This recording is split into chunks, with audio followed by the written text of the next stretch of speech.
நான் யார்? நான் எதுக்காக இங்கே உட்காந்து அழுதுட்டுருக்கேன்? இது எதுவுமே உங்களுக்கு தெரியாதுல்ல? எல்லார போல தான், எல்லா பசங்களை போல தான் நானும் ஜாலியாக இருந்தேன். 4-5 பேர் ஒரே பைக்கில் ஏறி ஊர் சுற்றுறது, 4-5 பொண்ணுங்களை லவ் பண்ணுறது, இஷ்டத்துக்கு காசு செலவு பண்ணுறது, எந்த பிரச்சனையுமே இல்லாமல் சந்தோஷமாக இருந்தேன். இது தாண்டா வாழ்க்கை அப்படின்னு நினச்சி கெத்தாக இருந்தேன். ஆனால் அன்றைக்கி ஒரு நாள் நடந்த சம்பவம் என் வாழ்க்கையவே மாற்றி போட்டுச்சு. அது என்னன்னு தானே கேட்குறீங்க? வாங்க சொல்கிறேன். அன்றைக்கி ஈவினிங் டைம் வரும். பசங்க கூட ஜாலியாக சுற்றிட்டு வீட்டுக்கு வரேன். வீட்டுக்கு வரும்போது எங்கள் அம்மா ஒரு பக்கம் நின்று அழுதுட்ருக்காங்க. வீட்டில் ஒவ்வொருத்தரும் ஒவ்வொரு மூலையில் இருக்காங்க. எங்கள் அப்பா கட்டிலில் படுத்துருக்காரு. என்ன ஆச்சுன்னு பார்க்கும்போது தான் அவர் என்கிட்ட சொல்கிறாரு,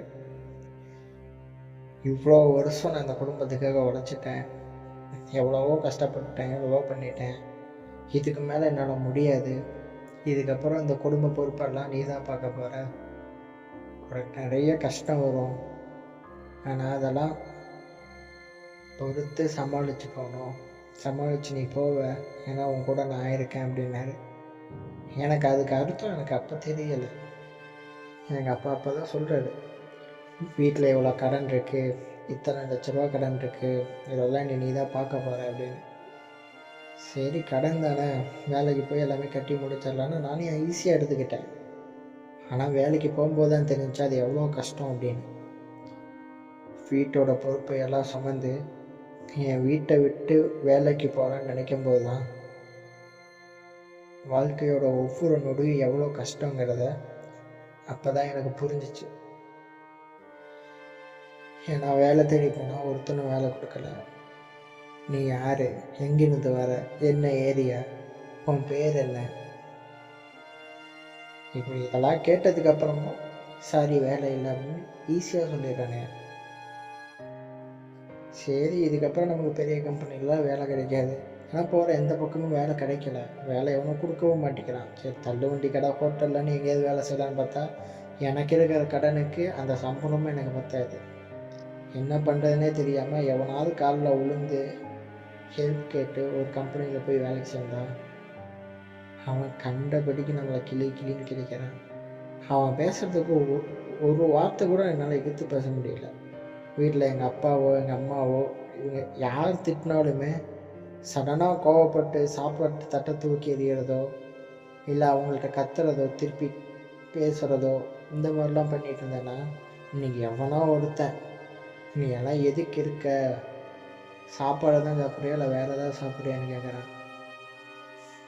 அவனை ஒன்றுமே பேச முடியலை. ஏன்னா இந்த வேலை போயிடுச்சுன்னா என் வீட்டை எப்படி நான் பார்த்துப்பேன்.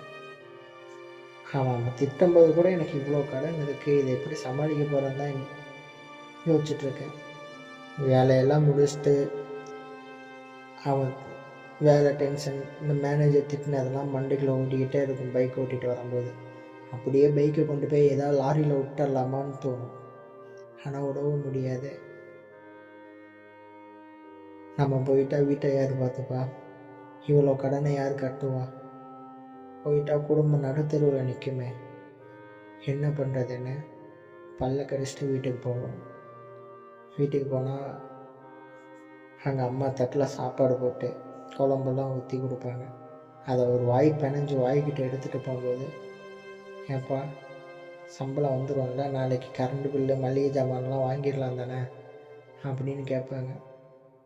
அப்போ அம்மாட்ட கத்தி சொல்லணும் போல் இருக்கும், நீ ஏம்மா என்னை பெத்த, நல்லா பிறந்ததே வேஸ்ட்டுமா, எனக்கெல்லாம் ஒன்றுமே வராதுமா, ஒன்றுமே தெரியாதுமான்னு கத்தி சொல்லணும் போல் இருக்கும். ஆனால் சொல்ல முடியாது.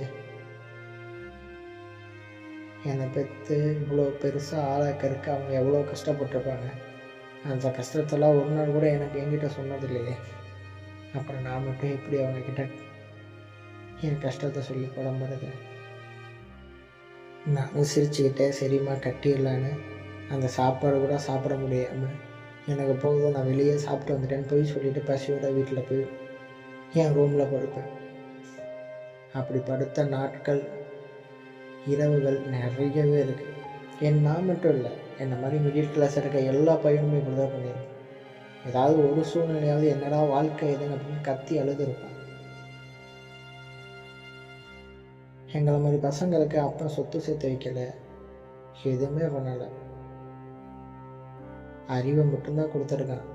எப்படியாவது நீயே முட்டி மோதி முன்னாடி வந்துடுன்னு. அப்படி வரலான்னு நினச்சாலும் இந்த உலகம் உணர மாட்டேங்குது. ஏன்னா இங்கே காசு இருக்கிறவன் தானே எல்லாமே. காசு இருக்கிறவன் காசு இல்லாதவனா என்ன வேணால் பண்ணலாம், எப்படி வேணால் பண்ணலாம். காசு தானே கடைசியாக பேசும். அந்த மேனேஜர் ஒரு வார்த்தை சொன்னான், நீ எல்லாம் பிறந்ததுக்கு செத்துட்டேன்னா உன் குடும்பமாவது நிம்மதியாக இருக்கும். நொந்து போயிட்டேன், உடஞ்சிட்டேன். சம்பளமும் தரல எனக்கு. வீட்டுக்கு போனால் அம்மா கேட்பாங்க, சம்பளம் எங்கப்பான்னு. அவங்கக்கிட்ட என்ன பதில் சொல்கிறதுன்னு கூட தெரியல. அந்த நிலமையில தான் நான் வீட்டுக்கும் போனேன். நான் நினச்ச மாதிரி அவங்களும் சம்பளம் எங்கேன்னு கேட்டாங்க. அவங்கக்கிட்ட என்னால் பொய் சொல்ல முடியல. அதனால் சொன்னேன், சம்பளம் தரலாமா, அடுத்த மாதம் தருவாங்கன்னு. அவங்க தலையில் கையை வச்சுட்டு அழுதாங்க. இந்த மாதம் சம்பளம் இல்லைன்னா சாப்பிட்றதுக்கு என்ன பண்ணுறது, கடன்காரங்களாம் வந்து கேட்பாங்க, அதுக்கு என்ன பண்ணுறதுன்னு. நீ எல்லாம் எதுக்கு ஆம்பளை பையனா இருக்க, என் கண்ணு முன்னாடி நிற்காத போன்னு அவங்க கூட என்னை புரிஞ்சுக்காம திட்டினாங்க. இப்போ புரியுது அவங்களுக்கு நான் ஏன் இந்த இடத்துல நிற்கிறேன்னு. செத்தரலாம் தான் இந்த இடத்துக்கே வந்தேன். ஆனால் முடியல, ஏதோ ஒன்று தடுக்குது. நான் முன்னாடி சொன்ன மாதிரி தான், நான் போயிட்டேன் என் ஃபேமிலியை யார் பார்த்துப்பா, நான் தானே இருக்கேன் அவங்கள பார்த்துக்கிறதுக்கு. எங்களை மாதிரி பசங்களை நீங்கள் எவ்வளோ அடித்து கீழே தள்ளினாலும் திருப்பி அதே தெம்போட எந்திரிச்சு நிற்போம். ஏன்னா நான் தான் மிடில் கிளாஸ் மேன்.